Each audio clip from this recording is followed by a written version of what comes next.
Hello and welcome to the final installment of reading the Victorian novel, Charles Dickens's David Copperfield. In today's installment, we cover installments 19 and 20, chapters 58 to 64. As you recognize, this is two installments, and this is because the final installment of a serialized novel by Dickens is what is called a double installment. So it's not actually two full installments, but it does cost 2 shillings, and we have a much more extensive series of topics and chapters, although there are still only 2 illustrations. Topics in today's lecture will be the chapter titles, a little bit on David's wealth, which I find particularly fascinating, issues of the Sublime, which is a 19th century kind of philosophical aesthetic movement, Mud, Mahogany and Empire, Victorian parlor games. I'll look at Murdstone ruining lives throughout. A little bit of biography, and this is going to be difficult for some people to hear, but it's on Dickens's attempts to institutionalize Catherine, his wife. Then prison tourism, which also connects to biography and Dickens's critique of solitary confinement, colonialism, race, and then we'll end with illustrations and also revisit the title images. The chapters of the double installment are absence, where 3 years pass, return, David Copperfield comes back from his wanderings through Europe, chapter on Agnes. I am shown 2 interesting penitents. This is where he visits prisons. A light shines on my way. This is where he becomes engaged to and marries Agnes, a visitor. And then finally, we have a last retrospect. Throughout this video, I will not actually be focusing on the Agnes plotline for reasons that I don't find it as interesting as other things that happen. Let's start with David's wealth. This comes from chapter 58. From the accumulated sadness into which I fell, I had at length no hope of ever issuing again. I roamed from place to place, carrying my burden with me everywhere. I passed on farther away, from city to city, seeking I know not what, and trying to leave I know not what behind. I was in Switzerland. I had come out of Italy, over one of the great passes of the Alps, and had since wandered with a guide among the byways of the mountains. So this is actually quite the adventure that he's been on, but we don't get a lot of details. And this is in stark contrast to his going from London to Dover, where we had an extensive detailed chapter on that. What we see here is that David Copperfield has accumulated middle-class wealth. Notice the ease with which he moves from place to place, city to city, country to country, and he pays for a guide to lead him through those places. He now has money. He has made it. He's also engaged in a grand tour. So you'll remember we talked about this when we learned about Emily and Steerforth's movements, where they ended from Switzerland into Italy. And so in some ways, David is imitating the path that they took, but he's going on his own kind of trauma-induced, sorrowful grand tour. In this moment, he experiences the sublime. If those awful solitudes had spoken to my heart, I did not know it. I had found sublimity and wonder in the dread heights and precipices, in the roaring torrents, and the wastes of ice and snow. But as yet, they had taught me nothing else. Then the illustration here, Caspar David Friedrich's Wanderer Above the Sea of Fog, a very famous, well-known image of encountering the sublime. So what is the sublime? The sublime is the encounter with nature. And it's specifically a result of the increased urbanization and industrialization of the 19th century, where people, specifically middle class or upper class people that could afford to do this, left the city and they went to encounter nature and feel its full force upon them. So mud. Mud is a euphemism in the 19th century novel. So when David Copperfield returns home, he says, I landed in London on a wintry autumn evening. It was dark and raining, and I saw more fog and mud in a minute than I had seen in a year. So a recent study of Dickens in the year 1851, Robert Douglas Fairhurst's The Turning Point, summarizes what mud is quite succinctly.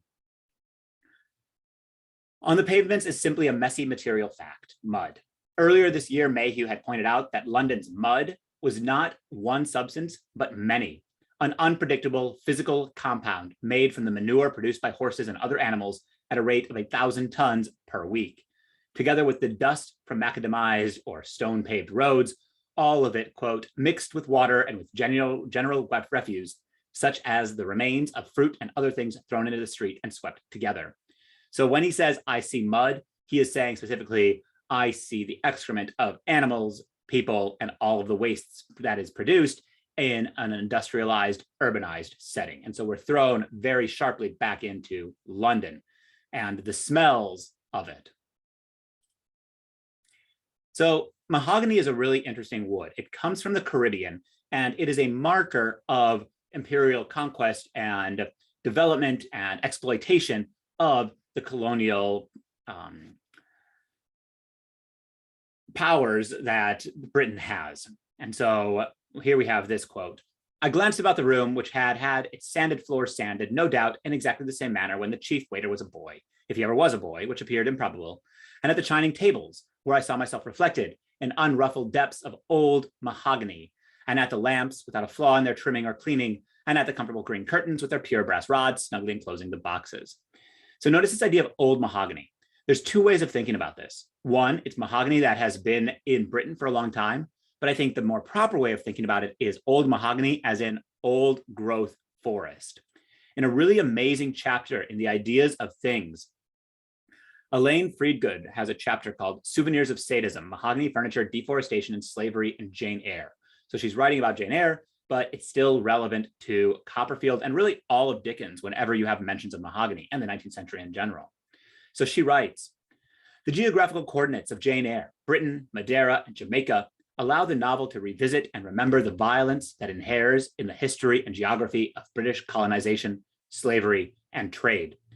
In this chapter, she argues that Jane's purchase and placement of mahogany furniture symbolizes, naturalizes, domesticates, and internalizes the violent histories of deforestation, slavery, and the ecologically and socially devastating cultivation of cash crops in Madeira and Jamaica. And so when we read old mahogany, that's this old growth forest that had the devastating consequences on the colonies in the Caribbean. And it's something that David is able to just kind of easily mention, but those easy surface mentions contain the entirety of British colonial trauma beneath them. And again, David is an unthinking child of empire.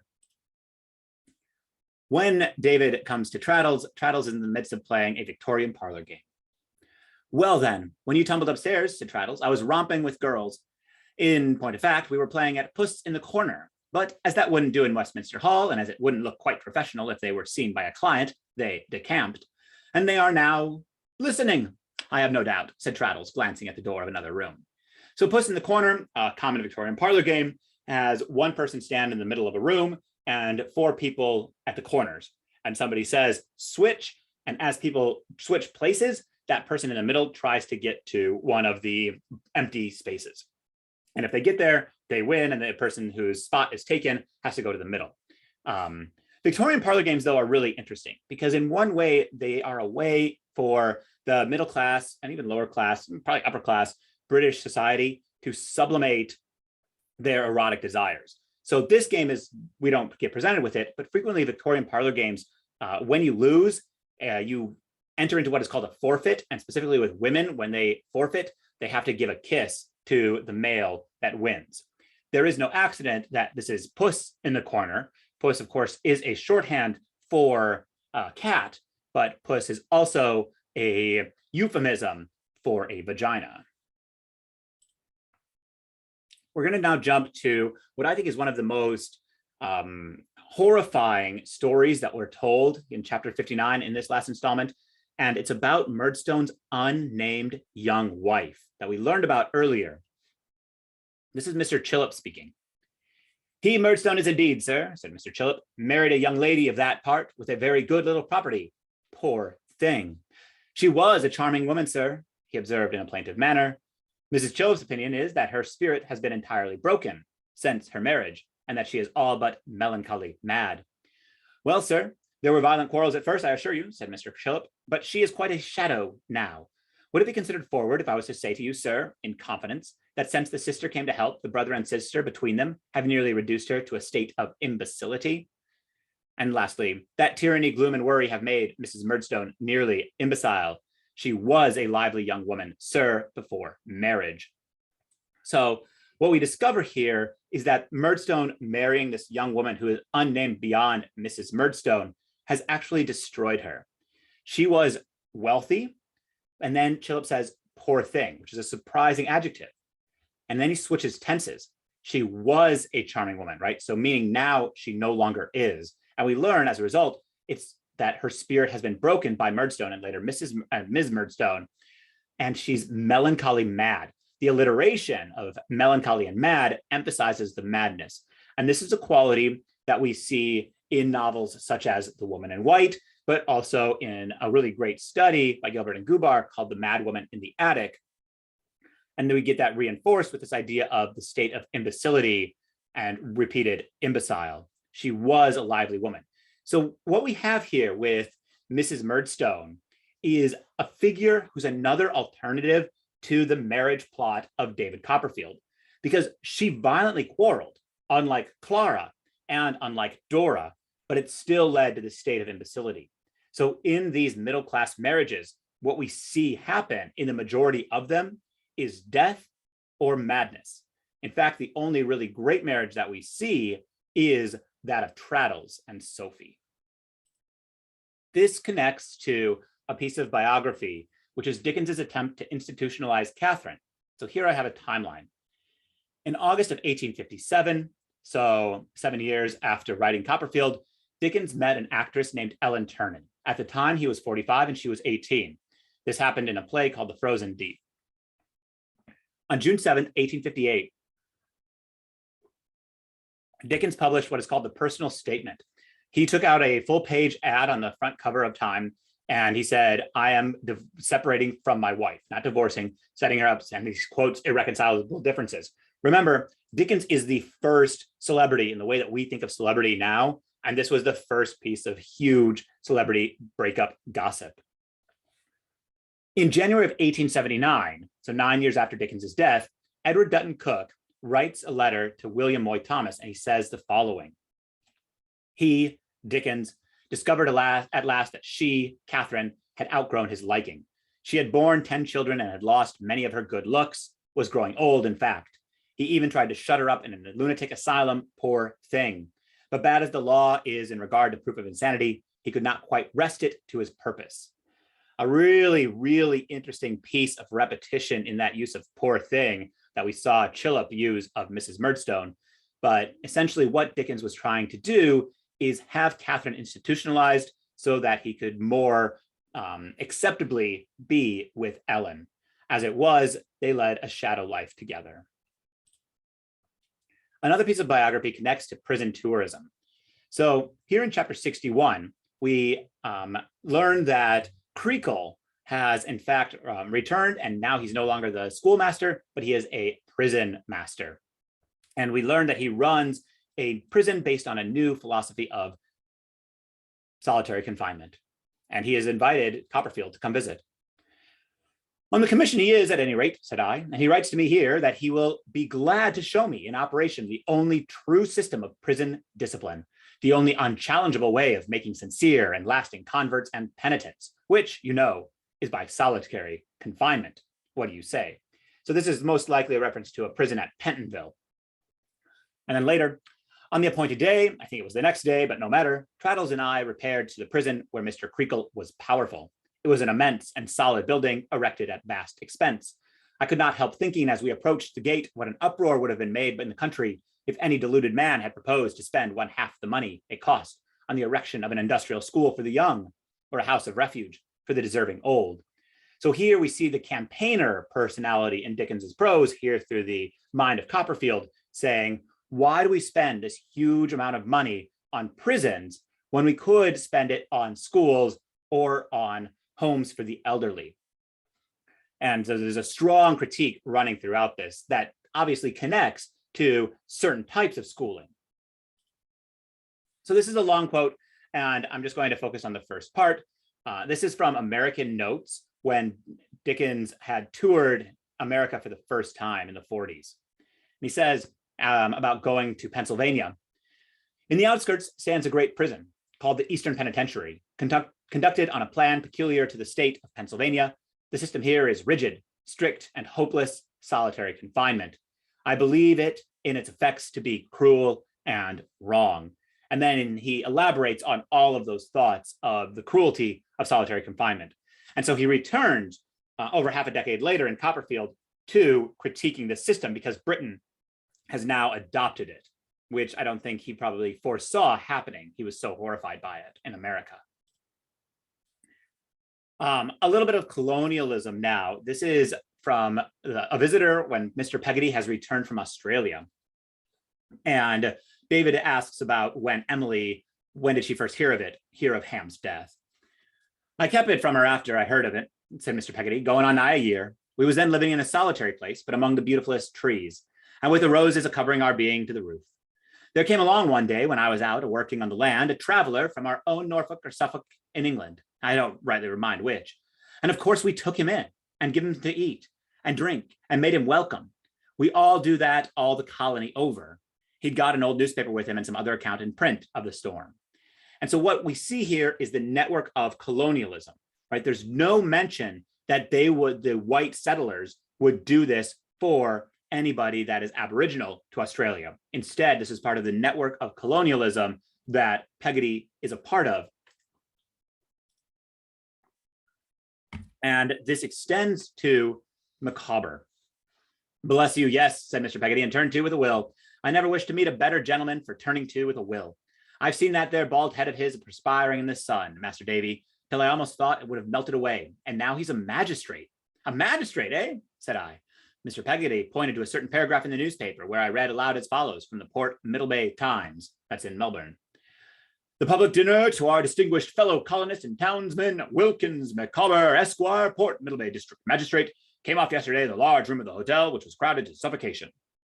So here's one of the great colonial ironies of the novel, that Macabre, who was constantly harried and harassed by the legal system of Britain, is now one of its chief upholders in the colony of Australia. He is through and through a British colonialist. We have a little bit of unfortunate racism that also is bringing us to this thunderous close. What ship comes sailing home from India, and what English lady is this, married to a growling old Scotch Croesus with great flaps of ears? Can this be Julia Mills? Indeed, it is Julia Mills, peevish and fine, with a black man to carry cards and letters to her on a golden salver, and a copper-colored woman in linen, with a bright handkerchief round her head to serve her tiffin in her dressing room. So there's two parts here. We have the fact that Julia had gone to India, but she returns with another British citizen, right? The person from Scotland, who's described as a Croesus, a mythological, historical allusion to Croesus, who is the wealthiest man in antiquity. He's in Herodotus's histories. And when she comes back, she is fully the product of English colonialism. She is returned with servants, a black man and a copper-colored woman, right? She has people of color that she's brought with her. And she's culturally appropriated the idea of tiffin, which is the small meals that you have in India. So she has orientalized her experience and brought back what are tragically and essentially props to her successful lifestyle that show her induction into the higher ranks of the British imperial system. So let's jump to the illustrations. This is, I am shown two interesting penitents. Here we have Copperfield in the back. This person is probably Traddles. Then we have Uriah, Litimer, and some unnamed turnkeys. So notice this is the prison of solitary confinement, and we see that they have those individual cells, although they're let out on this tourism. And here, all of these gentlemen, you'll notice their hats, looking with satisfaction on the system. But the turnkeys know that these two men, Uriah and Litimer, are putting on a performance for the upper middle class people's enjoyment and to make them feel better. Strikingly, they both hold books, most likely the Bible, but in the text, there's this slight moment of ambiguity where David says Uriah emerged holding a good book, exclamation mark. And so I think there's a small space there to wonder, is Uriah reading David's books? The second illustration is a little bit more interesting. This is A Stranger Calls to See Me. And here we have Peggotty, we have three of the children, and David with his receding hairline. So we tell that he's a little bit older. and Agnes now with the off-the-shoulder dress. So a few things here to point out. One, we still have Dora in the center above the mantelpiece, and now her shoulders more closely resemble Agnes's. We have the kind of game of blocks these children play, and they're erecting a church. Notice you can see the cross right there. The empty chair that we've been seeing throughout the illustrations is now populated by a doll, almost another reflection of Dora in that way. And games and books scatter across the floor, including what seems almost maybe to be a horse right there. We'll come back to this in a second, this image in the corner, but notice that we have angels on the mantelpiece. I want to compare this image to the last time that we saw a domestic scene of David in front of a mantelpiece, right? Just a few chapters before. So there's the illustration of Dora and Dora. Agnes, we see her now more in her maternal role, but we remember we had that cross in the background, and here we have the church replicated, but the church has also replaced the pagoda of Jip. Fascinatingly, we have Jip in this position of lying on the bed, head up, arms down. We have this little baby crawling. Agnes is in the corner at the open door, and the way that Peggotty is at that open door, but it's on the mantelpiece that I want to focus. So what we have here is the clock and the clock. So we have repetition, but we had more like cherubic elements, including figurines with dogs that we saw there. Now we have these angelic images. And a really amazing observation by a student of mine, we can see as well that this angel here on the right has the hands down and held together, which we see kind of with Agnes's arms right here. And this angel crossed over at the lap is a little bit more like Dora. I want to focus on this illustration though, at that little hump, because, oh, not yet. Notice all these books on the floor. I want to connect this to the fact that we see David's children on the floor, but when Dickens wrote a new preface to the 1869 edition of David Copperfield, he talked about his books as his children. So true are these avowals at the present day that I can now only take the reader into one confidence more. Of all my books, I like this the best. It will easily be believed that I am a fond parent to every child of my fancy, and that no one can ever love that family as dearly as I love them. But like many fond parents, I have in my heart of hearts a favorite child, and his name is David Copperfield. So here, David is surrounded by his children, but David is also surrounded by his novels, perhaps. This 1869 edition is extra brutal because at this point, Dickens was largely estranged from his family, if you'll remember from that earlier slide. And so imagine being a child of Dickens and opening up the book and seeing a quote like this. All right, on to what is this image? Well, it is in fact the frontispiece of David Copperfield, the novel. So you see the hump, you see the figure, there's little Emily and the house of the Peggottys.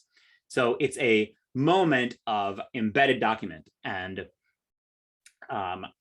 just briefly on the cover illustrations, right, we would have seen these regularly appear as kind of a reminder of where David has come to throughout. We can also return now, though, to this the cover image of the green leaves. So when Dickens started David Copperfield, he didn't necessarily know completely where it was going to go. And Phiz didn't have a sense either as a result. And so Phiz created a wheel of fortune, a wheel of life. So we start at birth and we circle through the various stages and even end with a child playing carriage in a graveyard. At the very top, we have the Madame Fortune right there. You can see her wheel of fortune. And so with this, we end our exploration of David Copperfield, a novel that I think on the surface seems like a traditional Bildungsroman, but when we pay the close, sustained attention that we have over these last months, I think we find a much more dangerous novel, a much darker novel than we might otherwise expect. And so I would like to thank you all for coming with me on this journey, and I wish you all the best in your next Dickens reading.